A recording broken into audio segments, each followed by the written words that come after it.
Hey everyone, and welcome. Today we are jumping into something really big, what it takes to lead in a high-growth company. So if you're a product leader trying to steer the ship through those exciting and, yeah, sometimes chaotic waters of a scaling business, then this is the playbook for you. I mean, this is the question, right? It's the challenge that keeps so many of us up at night.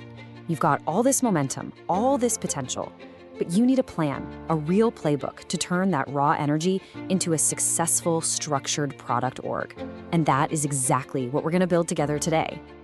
Okay, so first things first, to solve this puzzle, we've got to be on the same page about the kind of environment we're actually talking about. So let's define what we mean by an emerging organization. An emerging org is this really fascinating kind of in-between stage. See, you're not just a scrappy startup anymore, but you're definitely not some corporate giant either. It's that critical phase where the pure agility that got you here has to evolve into something that's scalable, something that's repeatable. If you get this stage right, well, you're setting the foundation for everything else to come. I absolutely love this metaphor because it just nails the feeling, doesn't it? The stakes are incredibly high, the pace is just relentless, and you're not just flying the plane. You're supposed to be upgrading its engines and extending the wingspan all while you're in mid-air. It's a high-pressure world that demands a very, very specific kind of leader.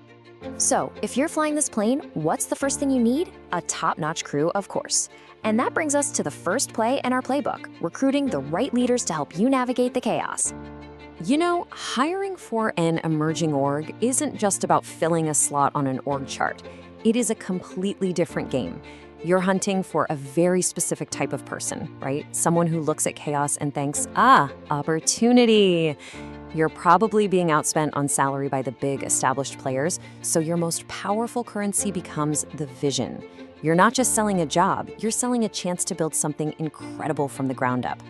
But here's the twist. Once you find those amazing people, the challenge shifts completely.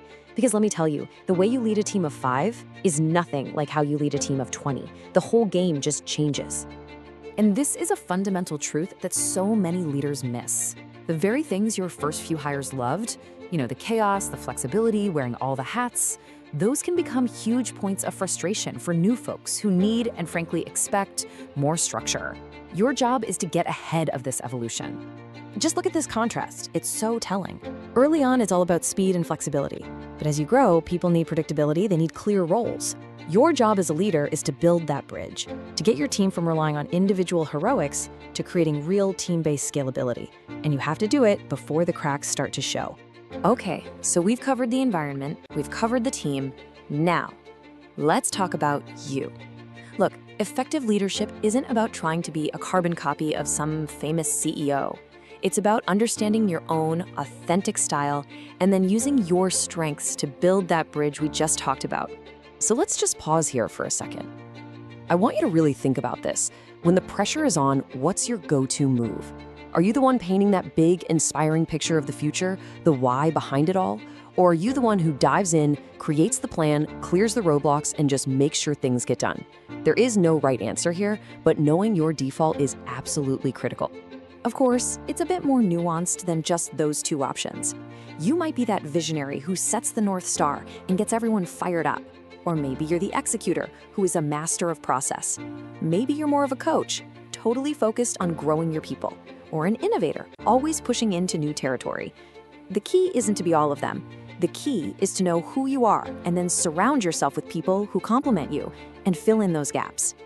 All right, we've defined the wild environment, we've talked about getting the right crew, and we've looked at your role as the captain. Now, let's put it all together. This is your actionable plan.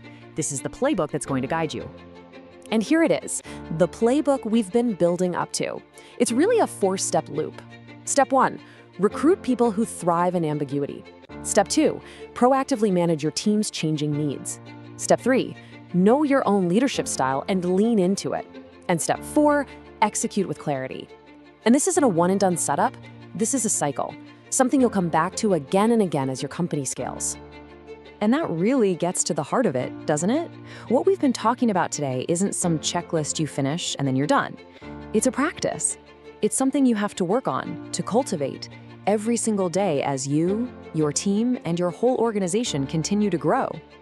So, there you have it. We've walked through the entire framework. The playbook is officially in your hands. Now there's really only one question left. What's your first move?